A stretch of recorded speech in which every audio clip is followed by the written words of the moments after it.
One question that I would really like an answer to is, what can we do at an individual level and through Kabbalah to change the world situation, such as global warming, war in many places, famine, the tsunami. Many people feel very confused. Is this the will of God? Is this punishment?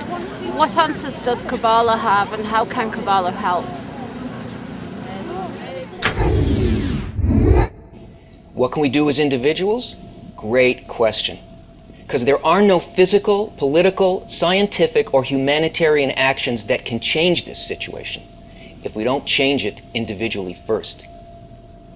Quantum physics has recently discovered that the results of experiments are determined in some way by the person doing them, but they don't yet know how this happens or the extent of the influence. The wisdom of Kabbalah is an ancient science dealing precisely with how human awareness affects reality.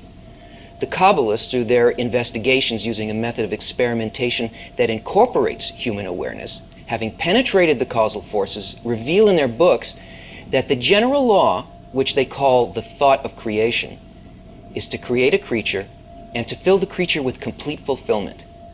In other words, we and everything in existence are undergoing a process of development with the goal of reaching a perfected state exactly like the state of the force that created us. You could call this the will of God, the blueprint, containing the purpose, meaning, and outcome of life in all its details and all the forces that bring this about. It's an intention, a desire. It is good that does good. It never changes. We do.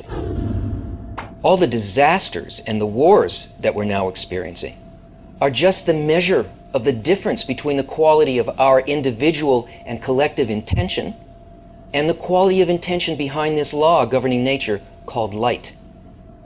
The inner life of humanity is the determining factor for how nature treats us. So how can that be? The inanimate, vegetative, and animal levels of existence are actually parts of us. The only difference between them is the amount of desire for change they have, the amount of quality as opposed to quantity.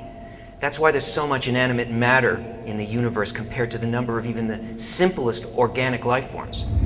One rose contains the desire of all the rocks in the universe. One fly contains the desire of all the plants on earth, and one person contains and eclipses the desire of the entire system below them. So an individual affects all of reality according to how similar or dissimilar their inner qualities are to the light. So what can an individual do? Change their inner qualities. Kabbalah tells us what quality to change and how.